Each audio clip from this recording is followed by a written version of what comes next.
Hello, hello, hello, everybody. Really quickly wanted to go over and go through and say hello to everybody and talk about Fantastic Four First Steps.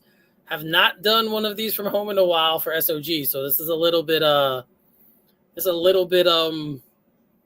daunting, I guess, but I'm doing it now, so let's get to it. All right. So Fantastic Four First Steps is a very, very, very strong entry into the MCU. It was a very, very well done film. Matt Shackman, who of course is of WandaVision fame. If you enjoyed WandaVision, you do see a lot of his stylings in this, although it's a completely different kind of a movie as compared to the show, but it's very, very strong. It's a very, very well done film. Shackman gets the most out of a stellar cast. Of course, we know Pedro Pascal is Reed Richards. Vanessa Kirby plays Sue Storm. Joseph Quinn plays Johnny Storm. And Eben Moss Bacharach plays Ben Grimm or The Thing. Julia Garner plays the Silver Surfer. And then Ralph Ineson, of course, plays Galactus. This film is a period piece, as we know. It's a 1960s period piece, but it's a futuristic 1960s. I'm telling you, if the Jetsons were real, if they ever did a live action adaptation of the Jetsons, this movie could be that. And we know we've got a little taste of that with Herbie, obviously, from the trailers. And that is very, very evident. Yes, it takes place on a different Earth, on Earth 828, which is a nod, of course, to, I believe, Stan Lee's birthday, who was born on August 28th. So Earth 828, of course, is there. Is the Earth that we are on. So right away, you can see they're planting the seeds of it being a different place than what we're used to in the current MCU, which probably will have implications later. I don't know for certain, just something that I am guessing on. So the story is crafted around, I don't want to say too much because obviously this movie just came out, but it's a very, very well-crafted story. Very, very emotional. The story is totally crafted around the concept of family, and it is pushed mostly, that narrative is pushed mostly by Vanessa Kirby's Sue Storm, who, as we know from all the trailers and stuff, I'm not breaking any laws here or telling anything that you guys don't know, is pregnant in this film. And yes, that does play a big part in the movie going forward. She is fantastic in this film, but to me, the two standouts were Pedro Pascal and Joseph Quinn. Pedro Pascal, there's a big joke surrounding him now because he's been in a lot of different things. He's done a lot of different roles. Obviously, The Last of Us, The Mandalorian, not to mention his film roles. But for me, this is my favorite role from him since, and this is going way back to the first time I remember seeing him, when he played Oberyn Martell on Game of Thrones. He captures the character so well. He captures Reed Richards so well. The internal angst, being Mr. Fix-It, wanting to get everything right all the time, taking on the burden of everybody because he's, supreme intelligence and all of that. He really pulls it off. He brings it all together. He brings the character together. And that's the Reed Richards that I think most people would connect with. And he gives us all of that.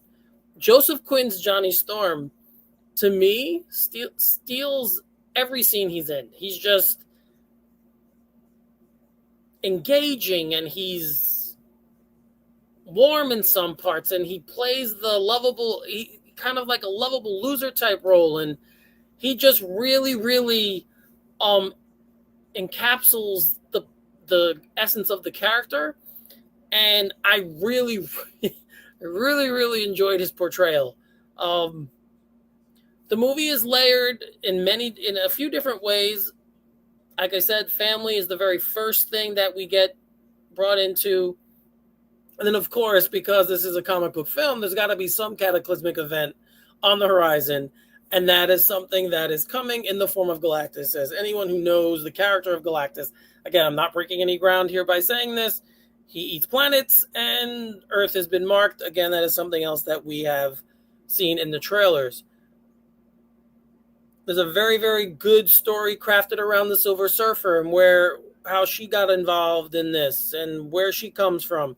Very touching moments there with her. Very, very good stuff with her family as well. There's things they touch on with her family as well. And that whole theme is interwoven into this movie and interwoven into the characters and into this story.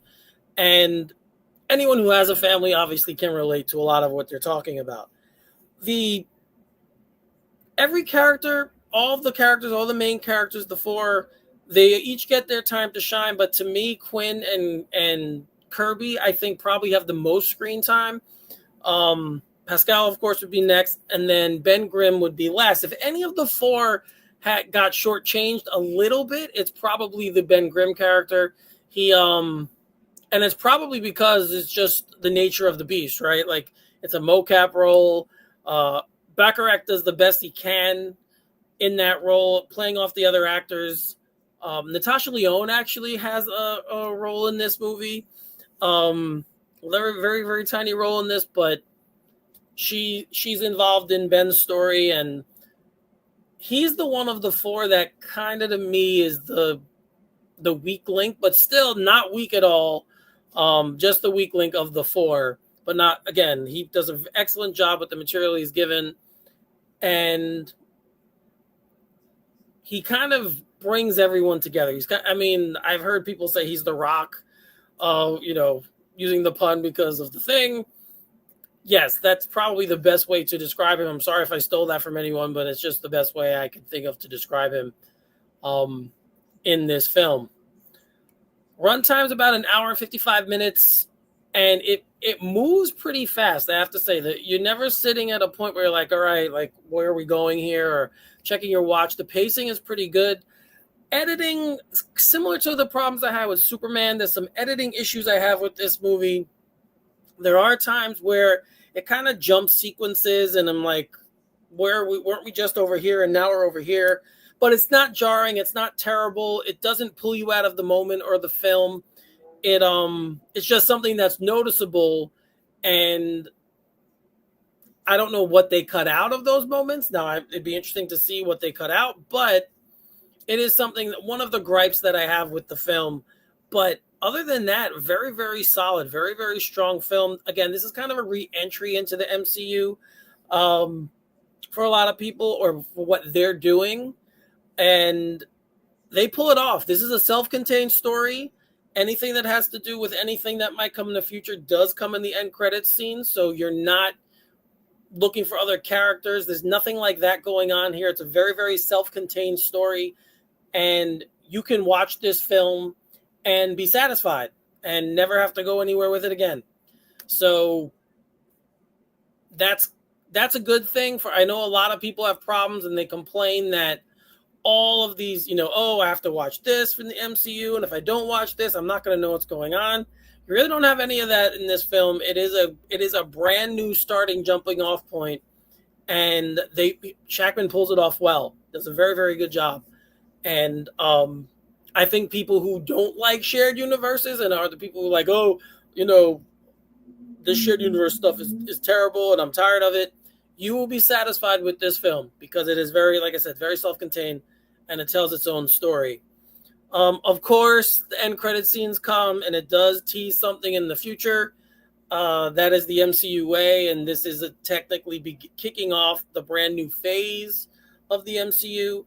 And as far as MCU films go, for me, it's in the top tier. This is one of the top tier MCU films that I believe has ever been made. After what, 20? Wait, I don't even know how many it is now. 30-something films. This to me would be in the top 10, probably even top 5. I'd have to go through my list, but it's a very, very good film, very well made, very well acted, and it rated for me. It did its job. And now for me this year, I've liked all the comic book films I've seen. Thunderbolts I really enjoyed. Superman obviously I enjoyed, and this one I enjoyed as well. So dare I say the genre is having a little bit of a rebound. I think it's fair. I think it's a fair thing to say, and I think it's something that people now are going to start rethinking how their dollar is going to be spent, and might start giving comic book movies a chance again. But Fantastic Four, 2 weeks after Superman, then now we get Fantastic Four First Steps, and I'm telling you, this month so far, 2 thumbs up. Excellent, excellent films, both of them. And I don't want to do the whole what movie's better than the other. To me, they're very different in a lot of ways. They border on science fiction, of course, and all of that, but both films are trying to accomplish something different. Both films aren't the same characters, and they're in 2 different universes, 2 different styles. So I don't want to do that comparison. I enjoyed both of them for what they are and what they're trying to accomplish, and I'm interested now to see what happens going forward. So everyone, for me, again, Fantastic Four First Steps, I give it 2 thumbs up. To steal from Siskel and Ebert, 2 thumbs up. Just blocked my face there, I saw. But go check this film out. Let me know what you think in the comments on this video when you do go see it. Really interested to see what a lot of you have to say, because I know there's a few of you out there who've kind of been souring on these things. So I want you guys to go check this one out and let me know what you think. Look forward to chatting with you guys. Have a good night.